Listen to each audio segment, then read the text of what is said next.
when I started BRAC, there was 10 million refugees coming back from India into Bangladesh. So I was doing refugee relief and rehabilitation. The first year went into relief and rehabilitation. Then one realizes that relief and rehabilitation is not going to remove poverty and exploitation and destitution. One has to do long-term poverty alleviation program. So then we committed ourselves to poverty alleviation, and we then realized that poverty cannot be removed unless also you remove illiteracy and you also empower people. Without people being empowered, you cannot get them to participate in their own development. So you need to empower people through education. We are a holistically development organization which does holistic programs. In other words, we are not unisectoral. We just don't do education and nothing else. We just don't do microfinance and nothing else.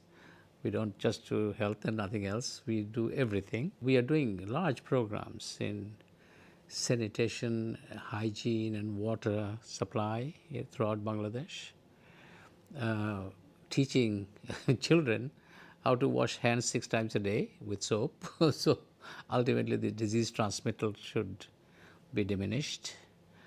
We are teaching farmers different kinds of ways of better practice in terms of agriculture. We are giving health education to mothers. Education cuts across everything in development. So I think it's very important that we recognize education is the fundamental catalyst for positive change. And that is the time when I read a book by Paulo Freire called Pedagogy of the Oppressed. And Paulo Freire's idea was that you should not look at people as objects, but they're subjects and they're actors in history. You should be looking at them. And you should empower them so that they can act on their own behalf for their own development. So that was one of the things that we have taken up initially and had a process of conscientization, consciousness raising about why poor people are poor. What constitutes poverty? How poverty is created in a society? How it is kept going? Why some people go on exploiting others, and so on. So it's a dynamics of social change theory that we were giving through small, simple lessons in adult education. We have about 300,000 families right now in Bangladesh. We are trying to take them out of extreme poverty into some kind of a poverty where they can borrow money from microfinance organizations and can get out of poverty ultimately. But extreme poverty, we thought that we should not only give them help in terms of income and employment, but also take their children to school in order to, basically stop intergenerational poverty.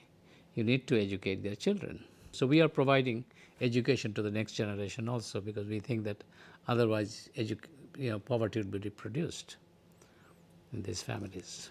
I think the first thing that social entrepreneurs who are thinking of changing their society or improving conditions of the poor needs to be ambitious. That's the first thing I should say, that don't be satisfied with small victories. There's a big war against poverty. You need to win. So don't be too satisfied too quickly. Be ambitious and try and cover as many people as you can. Try your best to do the best you can. That's the only thing I can do.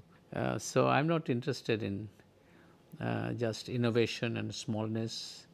I don't want to be beautiful. I want to be effective. I want to be efficient, and I want to scale up things nationally. That's important for me. People asked me why an NGO could become as big as BRAC. Isn't it the job of government to do education for children? I said, yes, it is the job of government to do education for children. But then when government fails to do it, you have to take it up. So that's what we have done. 80%, 90% of our children are in government schools, government-run schools. But there are 10 to 20% of the children who are not going to school. And how are they who is going to look after them? These are the ones who are the poor, very poorest of children. These are the ones who are girls living in isolated areas, and we set up schools for them and provide education. I don't want anybody to be left out of the experience of education in their lives. I wish, for example, that the government systems could learn from other systems, because all of us are we have our own thing that it is the best, and we don't learn from people. I think this public education system could learn from private education system.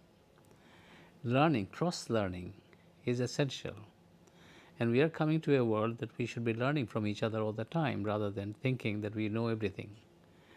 And I think this is one thing that I would like to share with people, that we don't know everything. It is not possible for one human being or one human organization to be at the top of everything. There are many things to learn from each other, and we should be continuously learning wherever we find there are people doing better things than us, and we shouldn't be jealous of it. We should be looking forward to somebody doing better than us. I lead from behind. I lead from behind, not from the front. So I want my people to lead everybody else. And I believe in one saying that Mahatma Gandhi said. He said, "There goes my people. I must follow them, for I am the leader." The message, I'll be carrying the same message that I've been carrying all my life, that education is very important. It is the most important tool for development. And it is the catalyst for all positive changes in societies.